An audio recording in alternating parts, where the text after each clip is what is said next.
Harry goes on to chronicle his evolving relationship with Meghan, the pushback from his family, and the fallout. They took it all away, I thought, even my military associations.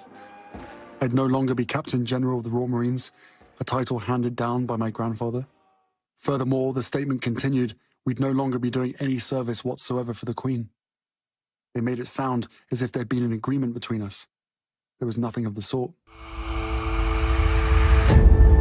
So like you guys know, Harry's new book is on fire all around the world.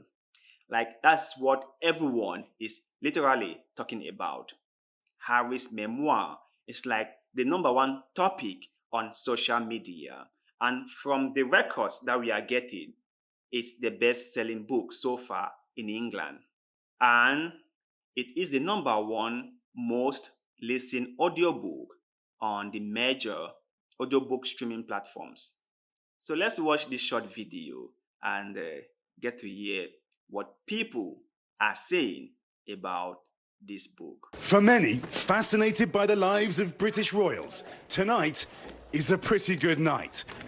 All 400 pages of Prince Harry's new book, Spare, can be pored over. My mother legendarily said there were 3 people in her marriage, but her maths was off. She left Willie and me out of the equation. Despite the book leaking last week, readers now seeing those bombshell revelations in context and even hearing them in Harry's own voice. The estranged royal wasting no time digging into the family drama, in the very first pages describing a tense conversation with Charles and William at Philip's funeral. It got so heated that Pa raised his hands. Enough! He stood between us, looking up at our flushed faces. Please, boys, don't make my final years a misery. And in just the second chapter, the Duke of Sussex revealing the stinging reality of the book title, a phrase he says was not just used in tabloids, but within his own family. I was 20 the first time I heard the story of what Pa allegedly said to Mummy the day of my birth. Wonderful. Now you've given me an heir and a spare, my work is done. We zipped ahead, went over the lip at the tunnel's entrance, the bump that supposedly sent Mummy's Mercedes veering off course. But the lip was nothing. We barely felt it. The fanfare surrounding today's release, drumming up chatter and sales. Readers lining up at bookstores at midnight. Spare already becoming the fastest-selling non-fiction book ever in the UK. And the audiobook now a bestseller on Amazon, Spotify and Audible. I like him. I like him. I like the royal family. I was here when Diana bought her book out, and I queued up then.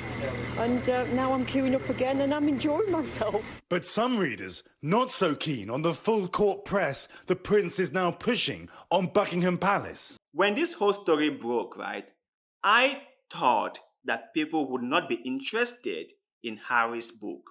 You know, due to the negative press by British media and other English media like the Canadian and the Australian media, I felt like people wouldn't buy the book. People were like, we are tired of you, and you did a documentary just a couple of months ago, and now you are coming out a book. But just on the first day, you can see the number of sales being made. You can see how people are invested in Harry. You can see how people really want to know what he was going through or what was in his mind.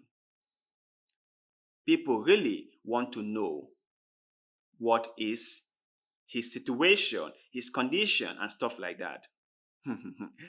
I told you, right, that negative press or positive press, all is press the same. Because if you watch only British press and tabloid, you would think that this book was going to be the worst ever in terms of sales.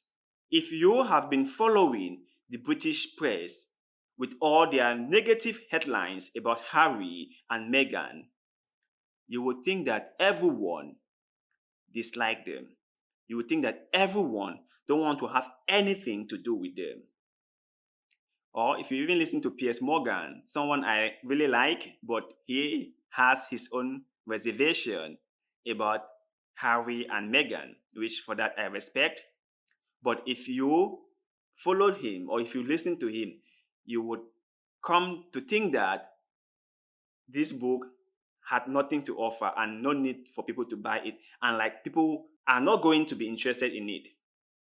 But from yesterday's sales, you can see for yourself that people are so interested in it, and the book is becoming the best-selling book in England.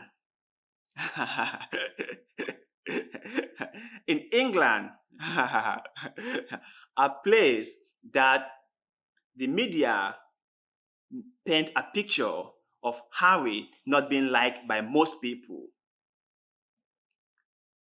A place where the media have painted Harry in a very negative light.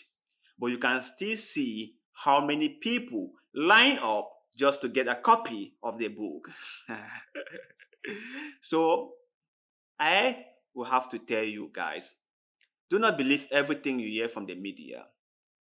Do not. I tell people, you might disagree with what Harry is doing or saying or what he has said. You have the right to do that. You might find some of his talking points inappropriate. That is your choice. You have the right to feel that way. You have the right to think that way. But do not for a second believe or think that others will share your point of view or others would see him in the same way like you see him. Harry and Meghan have got a lot of support. People like them, even in England. People feel their pain. People understand their struggles. People empathize with them. So if you do not appreciate what they are doing, it's okay. But do not bash at them.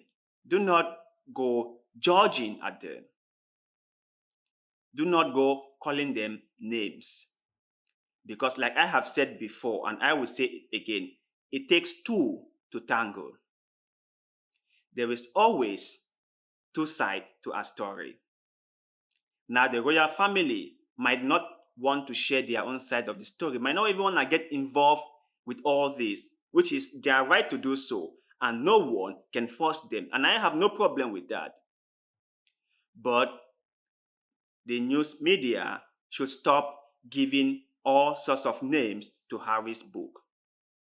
Should respect Harry's privacy as a person. Should let Harry and Meghan live their lives the way they want. As you would want others to let you live your life the way you want. So to you guys out there, what do you think about this Harry's new book? Let us know in the comment section below, because like always, we love hearing what you have to say.